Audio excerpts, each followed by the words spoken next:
think my favorite part of mountain biking is the evolution of how you perceive environments.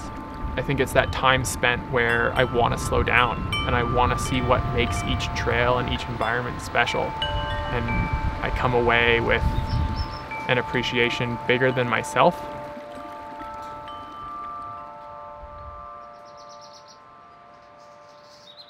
I originally got into racing because I thought I was the best and I wanted to prove it. And then I found out I wasn't the best. And then I didn't like racing that much anymore. No, I realized I can be competitive against myself and I want to perform as well as I think I can perform, but I don't have to be better than everyone else. I don't know, it just feels so good to have that power to maneuver yourself that way. And you're dancing on the dirt and everything is going together harmoniously. It's exciting, it's adrenaline, it's endorphins. It just feels good to have the wind in your hair and go as fast as possible.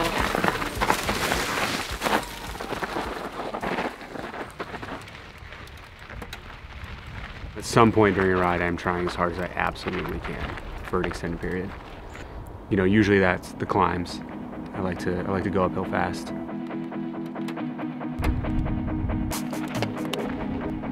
For me, that's a huge part of riding, is enjoying the challenge and kind of accepting that it hurts and liking it.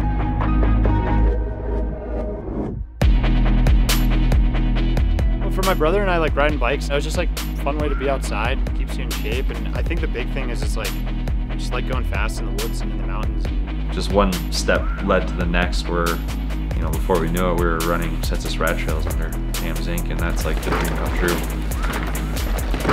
A lot of my job will be convincing a city council that has never even seen a mountain bike before, explain to them the economic benefits of having a trail in their town. So this historically was the N Trail and UNR downhill trail. So it's been a kind of an iconic downhill mountain bike trail for the Reno community. And in the last few years, we've noticed a lot of illegal jumps being built, very hazardous. And we recognize the need for downhill mountain bike trails, more progressive trails. Illegal trails have really played a big role in progressing the sport. If you look at every cool feature that you see on legal trails now, whether it's a jump or a berm or a wooden feature, I guarantee it was inspired by something that was done illegally in the woods in California or the Northwest, and that would never have happened if someone didn't just go out in the woods and do it themselves. No public trail is built the way that I would want it to. So I like illegal trails sometimes because I can rake it out or put it in any direction that I want it to go. A lot of land managers like SPI, the railroad, they don't care, and that's why exists. A rider can build what they feel is missing in their community, and I think that's the biggest thing for anybody to learn. If there's an illegal trail there, it's why is that trail there? If you're investing in trails and you're overlooking the needs of all trail users, and you miss the mark, I think there's a bigger issue at play. You are building something that technically you're not allowed to build, but it's not really harming anything if no one really knows about it. It's like your own trail.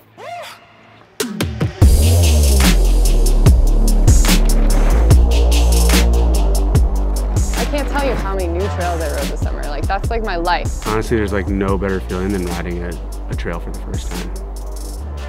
There's so many trails being built. There's only going to be more trails. We're only going to be building more and more trails. It's crazy. I think that trail building is going to stay on pace with the growth of biking. Tired of waiting, I'm running out of patience. I'm about to make my move right now. I'm about to make my move right now. I'm tired of waiting, I'm running out of patience. I'm about to make my move right now. I'm about to make my move right now. I'm tired of waiting, I'm running out of patience. I'm about to make my move right now. I'm about to make my move right now.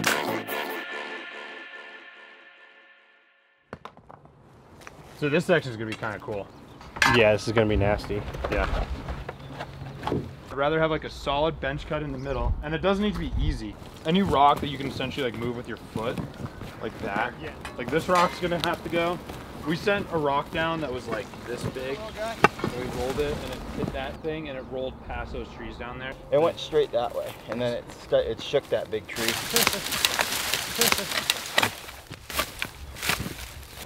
Somebody get a bar in there.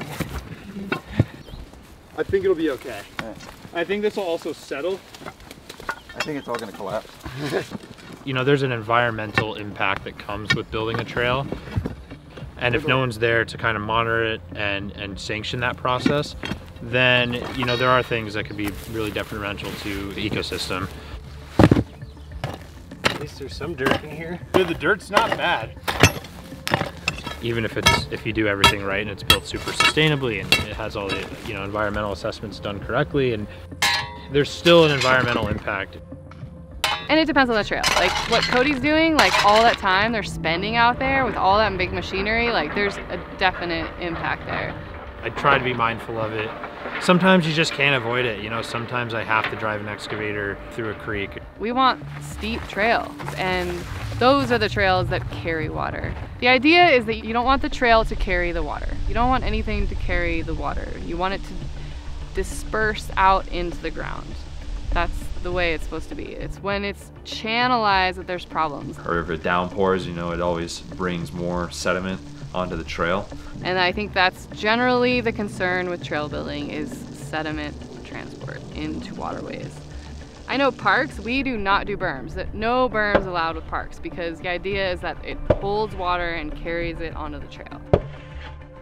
You know, mountain biking, it's an abrasive sport. It rained for a week straight here, like 2 inches a day. And you want that trail to be able to stand up to that, to be able to take that skidding over it. Most new trails that people are building these days are just illegal little trails that they're building in their backyard or wherever. You know, a lot of those illegal trails might only get 50 laps in it in a year and from 3 or 4 different riders, you know, if it's hidden well enough. And it depends on where it is. Another impact I've seen is when they do these races, like in Tahoe City, those trails. 300 people go through, like right by an goshawk nest. That's definitely gonna have a negative impact.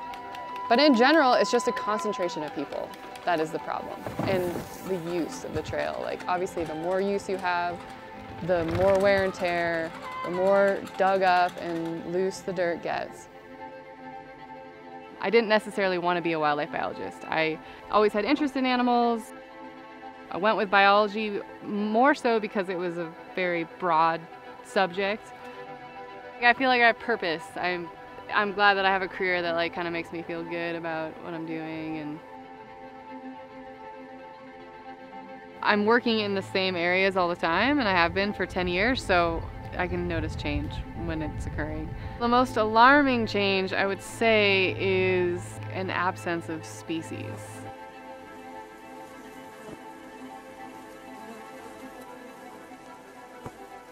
This nest over here is one of our most successful, and they didn't nest there this year, but you can see some remnants of some sticks on top of the snag. We rely on a healthy ecosystem for our survival, for oxygen, for nutrients and nutrient storage, for pollination of our plants, our food, for pest control, for wastewater management. Those are all mechanisms of biodiversity. Like we don't really realize species are declining until it's kind of too late.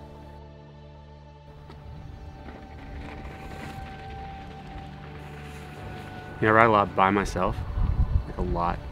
You know, often when I'm way out in the middle of nowhere, when I stop, take a break, there's no one to talk to. Like I'm just there, and it's my time to enjoy it, and then I'm gone. And everything out there is going on just like it was. I just pass through.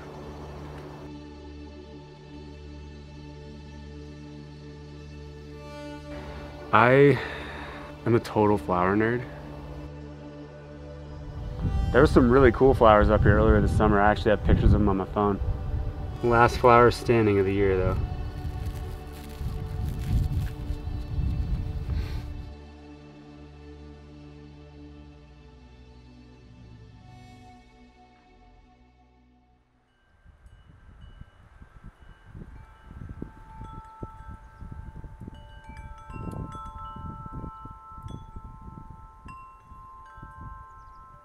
every valley, every landscape is a watershed at its root cause.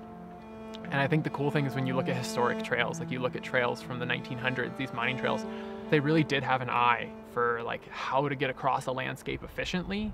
And they built things that lasted a really long time. Like every time you go over a feature that you haven't had to rebuild in 3 seasons, like there's a lot of pride in that, like any craft. You kind of fall into the maps yourself and you get to a point where you see the topography and you see the meadows and the ecology and the watersheds. You know, you can kind of envision what the trail feels like, and then you can go out on foot and feel what the trail feels like.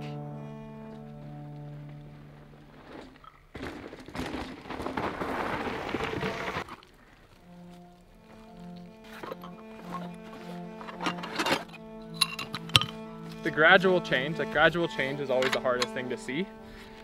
And so, you know, rather than wait for the problem to arise, kind of like anything in life, it's a lot easier if you just mitigate it.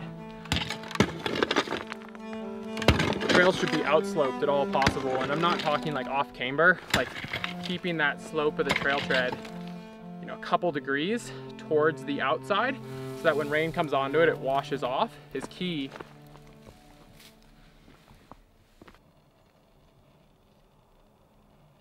What really is like mountain biking without trails? I don't want to disparage like, you know, unsanctioned trail building, like it's kind of the root of this weird sport, but I think, you know, you evolve more towards some sense of coexistence with the environment. It's a path forward. It's a trail to somewhere, I guess. Everyone thinks they can build trail, and maybe not.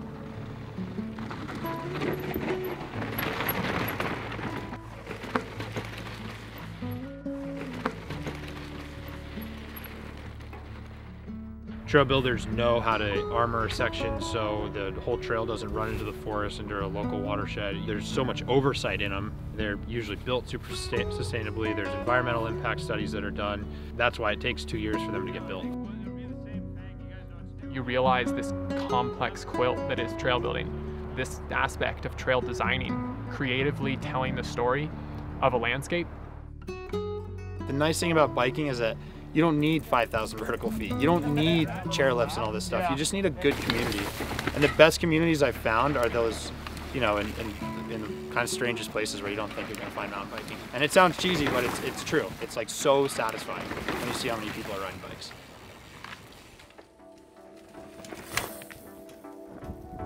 I think trails are positive, even though they have an impact on the environment. I think that they're the most positive thing ever, because I think it just gets people into places where they wouldn't go. It's impossible for them to not stop and take a water break or a deep breath and not appreciate where they are.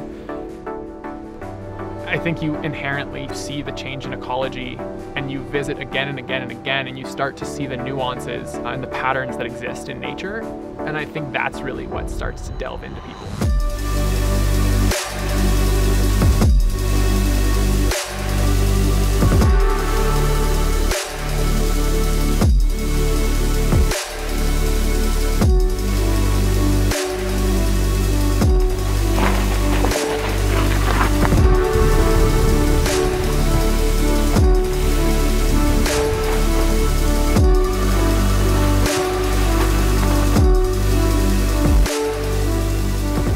Trails are a story, and they're either to be written or read.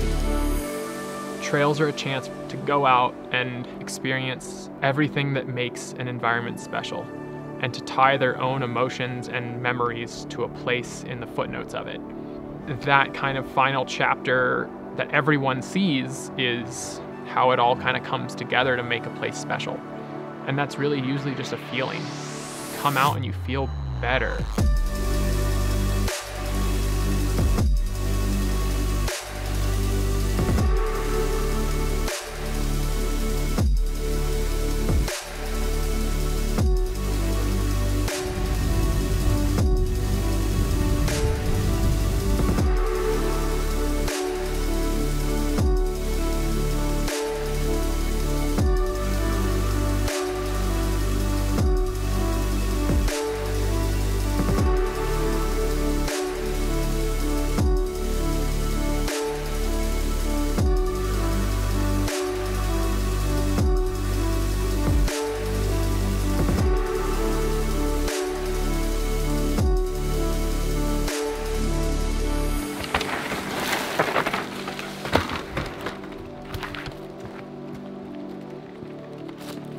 You all right?